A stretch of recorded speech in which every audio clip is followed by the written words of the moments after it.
আজকে স্বৈরাচারী হাসিনার ফ্যাসিস্ট হাসিনার সহযোগী সাবেক অবৈধ এমপি আব্দুল্লাহ আল ইসলাম জ্যাকব সে সর্বশনে জনগণের ভোট হরণ করে কয়েকবার সে নিজকে এমপি নির্বাচিত ঘোষণা করেছিল। এই আসামিকে আজকে পুলিশ গত 9-12 তারিখের একটি ঘটনায় তাকে আজকে অ্যারেস্ট করে বিজ্ঞ আদালতে উপস্থাপন করেন। এই মামলায় তদন্তকারী কর্মকর্তা তার বিরুদ্ধে 10 দিন রিমান্ড প্রার্থনা করেন।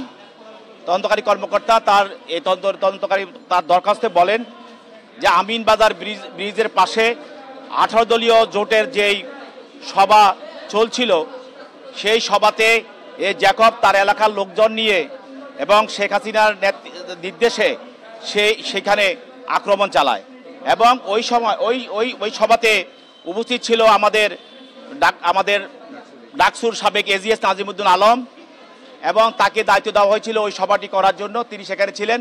তার উপরে অতর্কিত আক্রমণ করা হয় এই জ্যাকবের নেতৃত্বে। তাকে পেটে এবং পিঠে গুলি করা হয় এবং তার মাথাও আপনারা জানেন গুলি লাগে। তাকে আইসিইউতে রাখা হয় এবং সেখানে তাকে চিকিৎসা নিতে তারা দেয় নাই। আজকের এই ঘটনার সঙ্গে নাজিমুদ্দিন আলমকে হত্যার প্রচেষ্টা ঘটনার সঙ্গে এই জ্যাকবের সরাসরি জড়িত থাকার বিষয়টি তদন্তকারী কর্মকর্তা নিশ্চিত হওয়ার পর তাকে এই মামলায় আজকে আদালতে উপস্থাপন করে 10 দিনের রিমান্ড প্রার্থনা করেন। তার পক্ষেও তার আইনজীবীরা ছিল, তারা তার রিমান্ড বাতিলপূর্বক জামিনের প্রার্থনা করেন।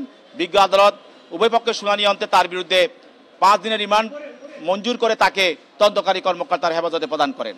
আরেকটি মামলায় আপনারা জানেন যে পত্রপত্রিকায় দেখেছেন এবং আপনারা বিভিন্ন মিডিয়াও দেখেছেন এবং ফেসবুকে দেখেছেন যে ফ্যাসিস্ট শেখ হাসিনার গৃহকর্মী বা কাজের মেয়ে মাহবুবারা গিনি তাকে গাইবান্ধা থেকে শেখ হাসিনা তার ফ্যাসিস্ট সরকারের সহযোগিতা করার কারণে তাকে খুশি হয়ে তাকে সংরক্ষিত আসনের এমপি বানানো হয়।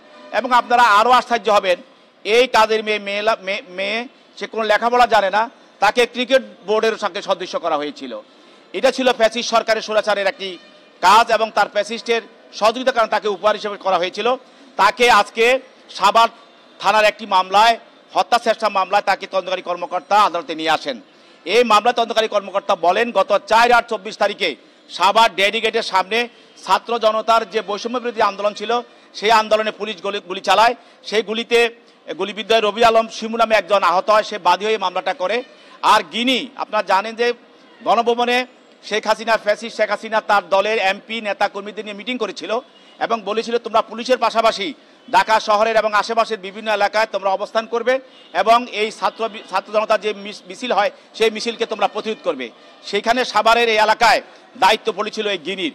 সেখানে গিনি আজকে দেখবেন যে এজাহারে বলা আছে সে গিনি তার মহিলা দলের অনেক সদস্যদেরকে নিয়ে সে সেখানে উপস্থিত ছিল এবং সেখানে সে উপস্থিত থাকার কারণে পুলিশের সহায়তায় সেখানে গুলি ছোড়ে। এই গুলিতে আজকের এই বাদী আহত হয়। এর জন্য তার বিরুদ্ধে তদন্তকারী কর্মকর্তা 10 দিনের রিমান্ড প্রার্থনা করেন। বিজ্ঞ আদালত তদন্তকারী কর্মকর্তার দরখাস্তের পরিপ্রেক্ষিতে এবং এজাহারে গুণাগুণের উপরে ভিত্তি করে এই আসামির বিরুদ্ধে 3 দিনের রিমান্ড মঞ্জুর করে তাকে তদন্তকারী কর্মকর্তার হেফাজতে প্রদান করেন। যে মামলায় গ্রেপ্তার করা হয়েছে সাভার একটি মামলায় গ্রেপ্তার করা হয়েছে আমিনবাজারের একটি 2012 সালের একটি ঘটনায় তাকে গ্রেপ্তার করা হয়েছে। 2012 সালের যেই দিন তাকে গ্রেপ্তার করা হয়েছে সেদিন তিনি ঘটনাস্থলে ছিলেন না এবং ওই দিন জাতীয়তাবাদী দল বিএনপির একটি রাজনৈতিক প্রোগ্রাম ছিলেন। সেই প্রোগ্রামে কি ঘটনা ঘটেছে সেই ব্যাপারে আমাদের জ্যাকব সাহেব কিছুই জানেননি। তাকে অহেতুক এই মামলা হয়রানি করার জন্য তাকে আসামি করা হয়েছে এবং এই মামলাটায় যে হতাহত হয়েছে এরকম কোনো মেডিকেল সার্টিফিকেটও ছিলেন না। আমরা বিজ্ঞ আদালতের কাছে সবিনয় অনুরোধ জানিয়েছি যে তাকে যেন এই মামলায় রিমান্ড দেওয়া না হয়। হ্যাঁ, এবং রিমান্ড পূর্বক আমরা জামিনের প্রার্থনা করেছি। বিজ্ঞ আদালত সন্তুষ্ট হয়ে তাকে 5 দিনের পুলিশ রিমান্ড মঞ্জুর করেছে।